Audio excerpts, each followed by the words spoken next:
Social media पर channel Mahalakshmi, फागुन शुक्ल दशमी, आज फिर दशमी है, कल भी थी और आज भी है। और आज हम आपको कहते हैं नंबर 1,000 1000वां एपिसोड आया है आज चैनल महालक्ष्मी का आपके बीच में। शुरुआत की थी 28 अक्टूबर 2019 को। तब सप्ताह में एक बार आते थे झरोका लेकर, कोशिश करते थे कि जैन समाज की खबरें आपके पास कुछ परोस के एक प्लेट में लाकर आपके स्वाद के रूप में दे सकें। बहुत उतार चढ़ाव आए, आपने बहुत दिलों से सराहा, बहुत बार दुत्कारा भी, पुचकारा भी आप लोगों ने।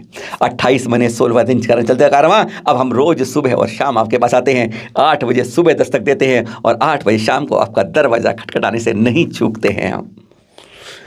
हमने दीपक की रोशनी जलाने की कोशिश की थी। आज इस समय जैन समाज के बहुत चैनल हैं, टीवी पर देखते हैं बड़े बड़े चैनल, और यूट्यूब पे भी। यूट्यूब पे लगभग 500 चैनल चलते हैं इस समय जैन समाज के, और इसमें हम ट्विटर जोड़ लें, फेसबुक जोड़ लें, इंस्टा जोड़ लें तो ये गिनती 1000 से कहीं ऊपर पहुंच जाती है। पर हमें इस पर फख्र होता है, आप लोगों पर नाज होता है हमें कि आपने समाचारों की दुनिया के अंदर जैन समाचार में अगर किसी को सबसे आगे रखा है तो वह आपने चैनल महालक्ष्मी रखा है।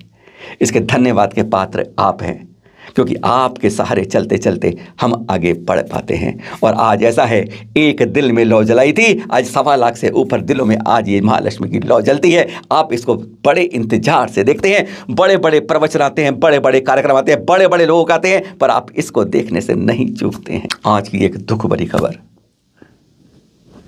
एक संत जिनकी उम्र है 85 वर्ष, देख रहे हैं आप इन वयोवृद्ध आचार्य को, गच्छाधिपति युगभूषण सूरीश्वर महाराज जी, जिन्हें ज़्यादातर लोग लोकप्रिय में पंडित महाराज कहते हैं। कहते ज्ञान का भंडार है ये। इनके साथ 70 शिष्य हैं, और 70 शिष्य कैसे हैं? कोई सीए है, कोई आईआईटी करा हुआ है, कोई इंजीनियर है, सब पढ़े लिखे एकदम उच्च परिवारों के उच्च शिक्षित संत हैं इनके शिष्य।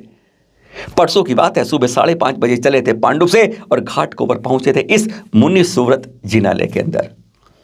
पता नहीं हमारे संतों के प्रति हमारी के अंदर भावनाएं कैसे खराब हो जाती हैं कि हम अभद्रता पर, नीचता पर आ जाते हैं। वह दृश्य यहाँ पर हुए जब पुलिस भी यहाँ पर आई थी।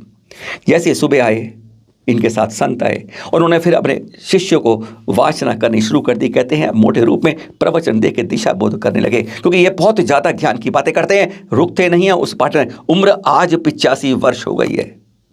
दूसरे संप्रदाय के लोग, ये तपागच्छ संप्रदाय की बात कर रहे हैं, तपागच्छ का ही मंदिर है, इसलिए अब ये संप्रदायों में लड़ाई कर सकते हैं? नहीं, बिल्कुल नहीं। उसी संप्रदाय के कुछ और थे, वे अपने जोर जोर से कुछ क्रियाएं कर रहे थे।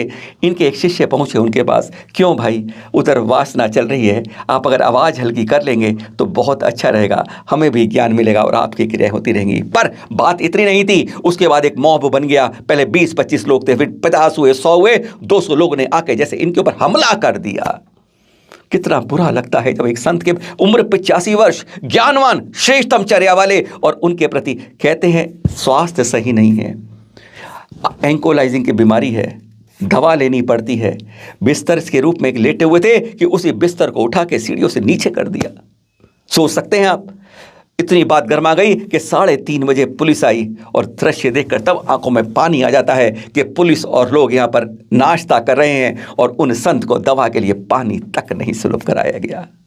क्या है ऐसा दर्दनाक दृश्य देखकर? क्यों हमारा दिल नहीं पिघलता है? क्यों हमारे अंदर इतनी कटुता आ जाती है? देखकर शर्मसार हो जाते हैं जब ऐसे दृश्य किसी वयोवृद्ध ज्ञानवान पंडित महाराज के प्रति हम देखते हैं।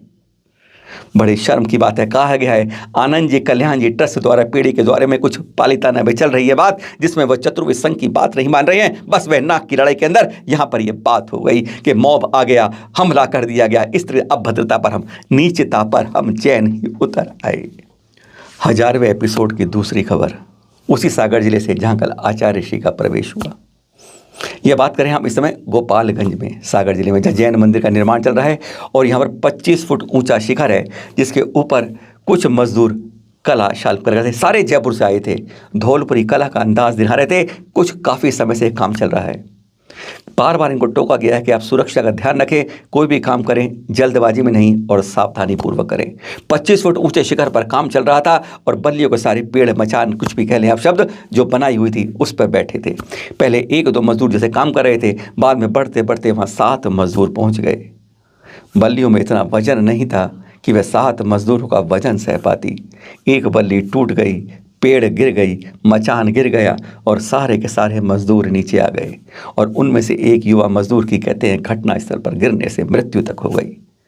इन सब मजदूरों को कई बार समितियां चेता चुकी थी कि सावधानी रखना, सुरक्षा रखना, क्योंकि तुम जल्दबाजी में इस तरह की सुविधाएं नहीं रखते हो। अगर सुरक्षा नहीं रखोगे कोई हादसा हो सकता है। और कहते कहते यह हादसा भी हो गया। सबको कमेटी ने स्थानीय निजी अस्पताल में भर्ती किया हुआ है।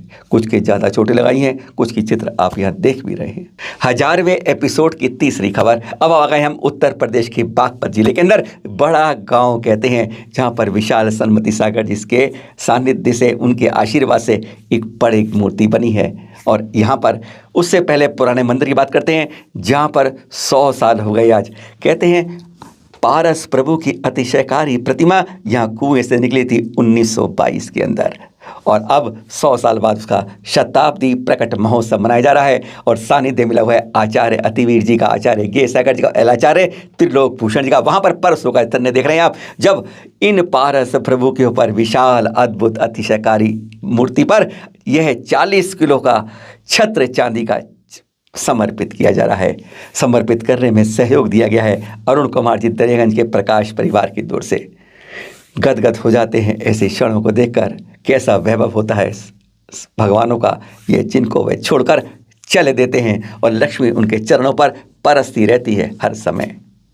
फिर मिलेंगे आपसे, और आपसे आज तक के लिए हमने 1000 एपिसोड में कितनी बार आपका दिल झुकाया होगा, कितनी बार आपके तीरों को छेद किया होगा। हमने कई बार हुआ है ऐसा, हमसे होता है, क्योंकि हम कभी भी कोई भी बात के ऊपर हम कुछ भी कहते हैं मक्खन लगाकर नहीं परोस पाते हैं।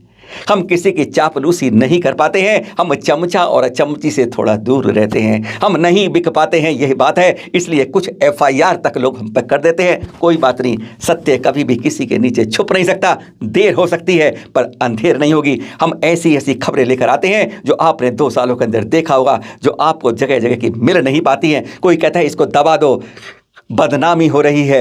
अरे कभी भी काम से, नाम से बदनामी नहीं होती है। जब तक झाड़ू नहीं लगाओगे घर में, तो गंदगी जब तक पड़ी रहेगी वह घर साफ नहीं कहलाएगा।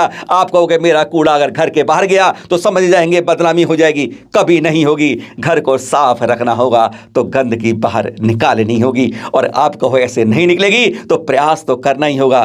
कभी भी दीपक जलाओ, एक हम जलाते हैं, कारवा आप बनाते हैं। कष्ट के लिए क्षमा, सादर जय जिनेंद्र।